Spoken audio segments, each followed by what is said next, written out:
Hey, all right, so today I've got a pretty little machine. This is a Smith Coronet Electric 12. So I'm going to first show you how to use it. Then the second half of the video is actually a typing demonstration. And if you are just looking kind of for an overview, a top view of what, or a recap of what the video is about, you can scoot to the end of the video because I know my videos are a little long. So however you want, what you need, but let's take a look at this Coronet Electric 12. This is from the 60s. This is not the original color. We have repainted it. But if you are looking for any kind of Smith Coronet Electric typewriter, we can't recommend them enough. They're fantastic machines as far as electrics. If you're looking for a vintage electric typewriter, look for a Smith Coronet Electric typewriter. So let's go ahead and take a look. This one is a 12-inch carriage. That's why it's called a Coronet Electric 12. And 10-inch is the ones that are like they end right here. The 12-inch goes a little bit further, and it's big enough to do landscape and portrait. On the paper, I always recommend it to crafters because you never know what you're going to be working on. Who knows? And yes, you can use cardstock in typewriters. It's not going to hurt it. Just be aware that if it's really thick, the roller, the typewriter might bend the cardstock. So just be aware of that. Here's a paper holder. And I like to use them because if you're typing a long story, when you get to the bottom of the page, it's going to flop way over and kind of start hitting the table behind you. So I do like to use the paper holder. This is your margins. You just press and drag. It's not like the computer where they're preset for you. I mean, they're preset in the sense of where it is when you get it, that's where it is. But you need to set it to where you're going to use it. Now, this is a paper guide, and I like to use this because it makes sure, especially if you have a multi-page project, it makes sure that you're loading the paper in the same spot every time. To release the carriage, in other words, move it around, you have a lever behind the knob on each side. Just pull that in. The carriage will go back and forth as far as you have the margins set. So if I move this out here, it's going to go way out. Okay? Now the bell is going to ding when you get close to your margin, and that tells you have a few more characters, and then you're going to need to return it. This is an electric typewriter with a manual return, so you return it right here with the handle, and it's going to advance a line depending on either 1, 2, or 3 lines, depending on how you have it set, which is this little lever right here. And we've painted over the numbers, so just be sure. You know, here's single, double, triple. Okay, that's what that is for. Now, if you notice when you turn the handle, it clicks, and it clicks every half a line, but maybe you need to fine tune the adjustment and it's not, you can't quite get it with the regular, then this little lever, you put that down, this releases the roller and makes it free flowing. So you can fine tune any adjustments with that. Just make sure you re-engage the roller before you start typing. Okay, on this side you'll see another little lever down here on the bottom. It's also a carriage release, and it just has to do with, do you like to use this finger or this finger? It's personal preference. Okay, this lever releases the tension of the paper by pulling back this metal bar, and that way you can adjust if it's crooked or something like that, that's what you can do with that.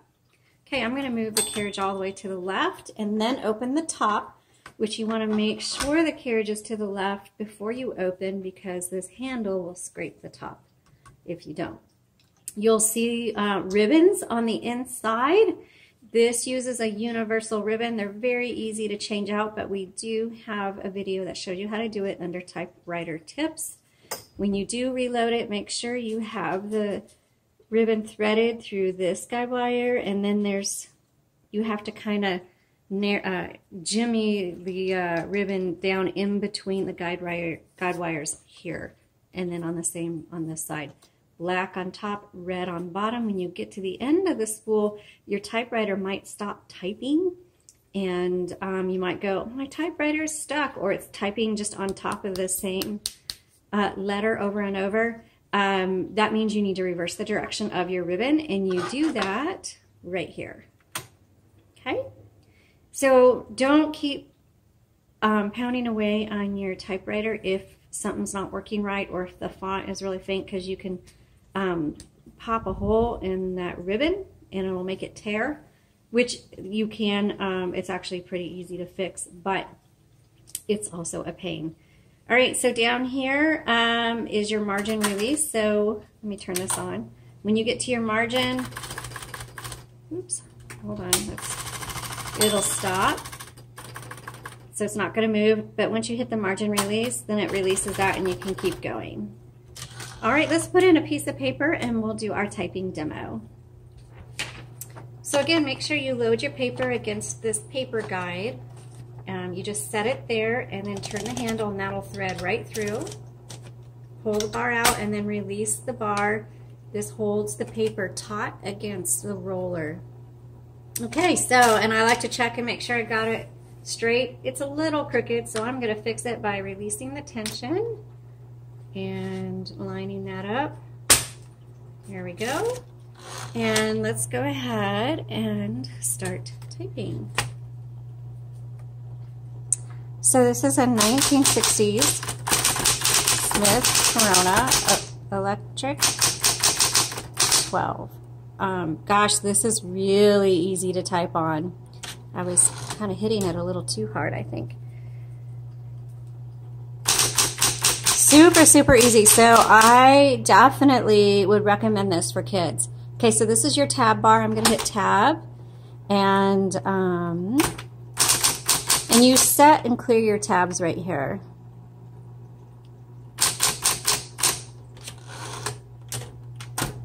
Let's do the next line. Wow. This is in backspace. I always like to make sure the backspace works because there's no delete button, so usually just backspace and then type over. Okay, tab.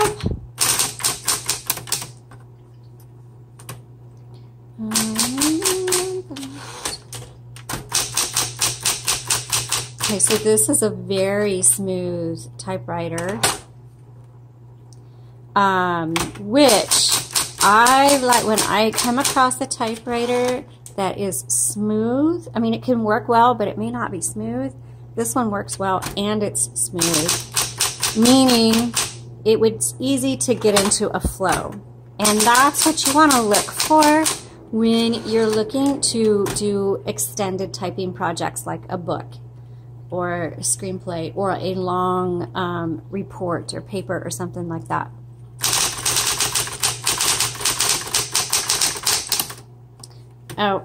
But the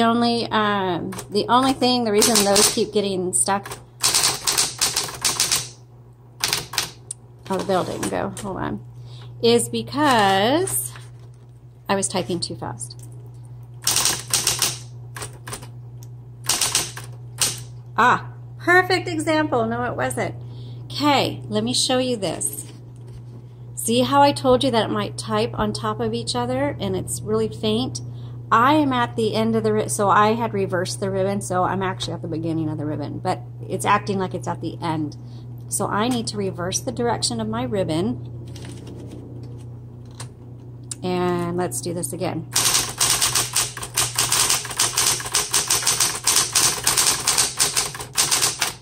Yes. See, excellent. So now it's working perfectly.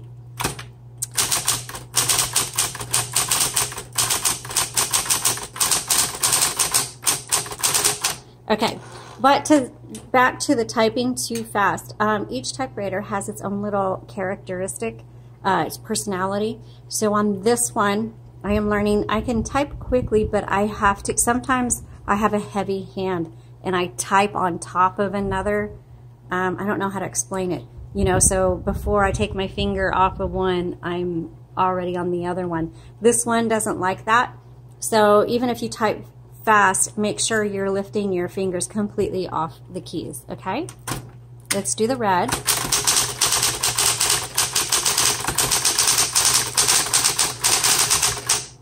I made a mistake, but I'll just go to the next line.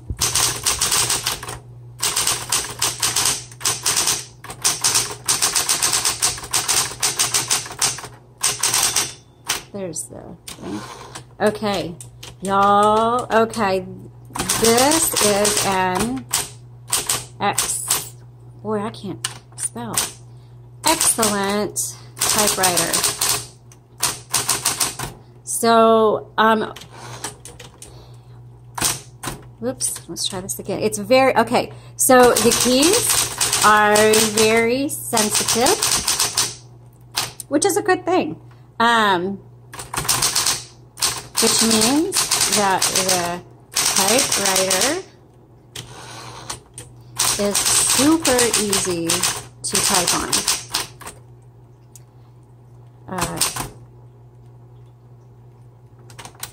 This is a great characteristic for younger typers. Also, this typewriter is very smooth, which is ideal for those looking to write a book or other long project. All right. I know I always choose slick surfaces to type on, so I'm all over the place. This is an A+ machine by far. So grab this one. You guys are gonna love it. Boy, it's an everybody machine. Even for your young kids, they're gonna really like it. All right, thanks so much for watching. Have a great day.